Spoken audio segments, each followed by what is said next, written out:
Maksud dan tujuan dilaksanakan pemeriksaan psikologi forensik terhadap Peggy Setiawan alias Peron dilakukan guna: 1. Memperoleh gambaran tentang profil psikologis Peggy Setiawan alias Peron, meliputi aspek intelijensia, kepribadian, dan status mental dalam rangka menetapkan kompetensi tersangka untuk memberikan keterangan dan mempertanggungjawabkan suatu tindak pidana. 2. Mengevaluasi kredibilitas keterangan tersangka terkait peristiwa yang menjadi dasar perkara. 3. Mendapatkan gambaran mengenai konteks kehidupan psikososial tersangka.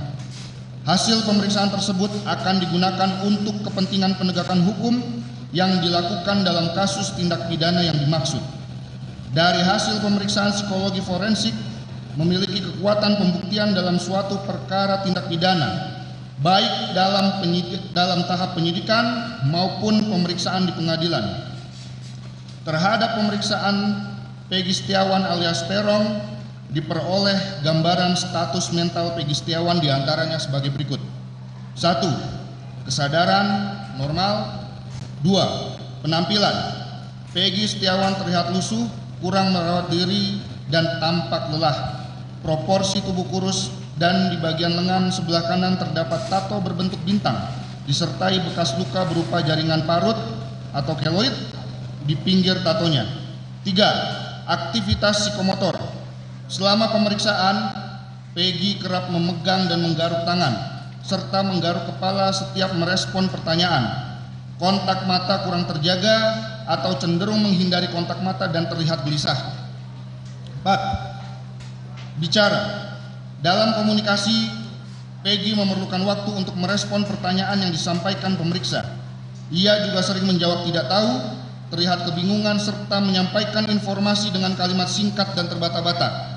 Dalam berbicara, suara terdengar lirih dan temponya lambat. Saat menjawab pertanyaan, Peggy sering melihat ke arah lain. 5. Orientasi: tidak mengalami disorientasi waktu, tempat, dan ruang. 6. Memori: kesulitan dalam menyampaikan informasi secara detail, beberapa informasi yang disampaikan tidak konsisten. Mood: terlihat gelisah dan khawatir. 8. Emosi dan afek: selaras atau kongruens dengan isi pembicaraan. 6. Persepsi: tidak ada gangguan persepsi atau tidak ada halusinasi. 10. Isi pikir: tidak ada gangguan isi pikir, tidak ada waham.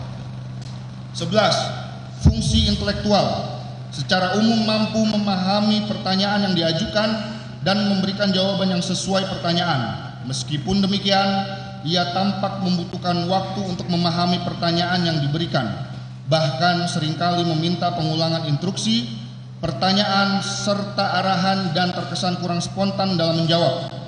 Fungsi intelektual ambang borderline intelligence functioning dengan nilai IQ 78. 12. Tilikan atau insight: memahami kondisi yang ada dalam dirinya serta memahami perasaan dan tujuan yang ada pada dirinya maupun orang yang penting atau signifikan dalam kehidupan dirinya. 3. Sikap terhadap pemeriksaan: kooperatif dalam mengikuti rangkaian pemeriksaan psikologis. 14. Daya nilai judgment: mampu memiliki tindakan yang memiliki tujuan dan arti yang sesuai, yang dapat diterima secara sosial, serta tidak ada gangguan daya nilai realitas. Secara umum, status mental Peggy Setiawan relatif memadai. Ia memiliki kompetensi untuk memberikan keterangan. Catatan: keterlibatan Peggy dalam lingkungan pergaulan negatif saat memasuki usia remaja yang ditandai dengan penggunaan alkohol dan penyalahgunaan obat-obatan, riwayat tingkah laku pelanggaran hukum sejak memasuki usia remaja merupakan faktor resiko yang meningkatkan kerentanan seseorang bertingkah laku yang bermuatan menyimpang. Bahwa dalam diri Peggy Setiawan ada sikap kecenderungan untuk berbohong atau menutupi kejadian yang sebenarnya dan manipulatif, karena ditemukan beberapa perbedaan cerita antara Peggy Setiawan dengan ayah kandungnya pada saat ditanyakan tentang peristiwa yang sama di antara keduanya. bahwa ada perilaku menyimpang yang dilakukan oleh saudara Peggy Setiawan dalam pelanggaran hukum, seperti tidak memiliki SIM, menggunakan sepeda motor yang tidak memiliki surat-surat kelengkapan yang lengkap, dan menggunakan obat-obatan terlarang, serta pernah ditangkap di Polsek Gunung Sari Cirebon. Kemudian dari hasil pemeriksaan psikologi forensik terhadap Peggy Setiawan memiliki indikasi untuk melakukan tindak pidana sebagaimana perkara yang dipersangkakan, namun untuk lebih mengetahui secara mendalam perlu dilakukan pemeriksaan lanjutan. Pada saat saudara Peggy Setiawan ditanyakan secara langsung mengenai peristiwa tersebut di atas, saudara Peggy Setiawan menjawab tidak tahu. Akan tetapi, jika dilakukan pemeriksaan secara kolateral, yaitu dengan data-data yang secara tidak langsung dihubungkan dengan data-data yang lain, seperti pada saat dilakukan tes dengan alat warsau, ada perubahan reaksi emosi.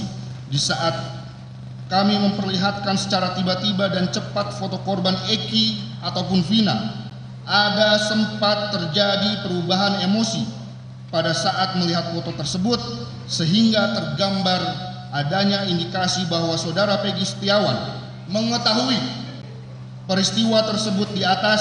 Akan tetapi untuk lebih mengetahui secara mendalam perlu dilakukan pemeriksaan lanjutan.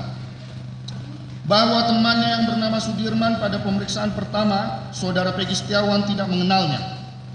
Akan tetapi pada saat pemeriksaan kedua, saudara Peggy Setiawan mengaku mengenal saudara Sudirman karena teman sekolahnya. Bahwa Peggy Setiawan memiliki karakter manipulatif dan saudara Peggy Setiawan dapat dimintai pertanggungjawaban atas perbuatan yang dilakukannya.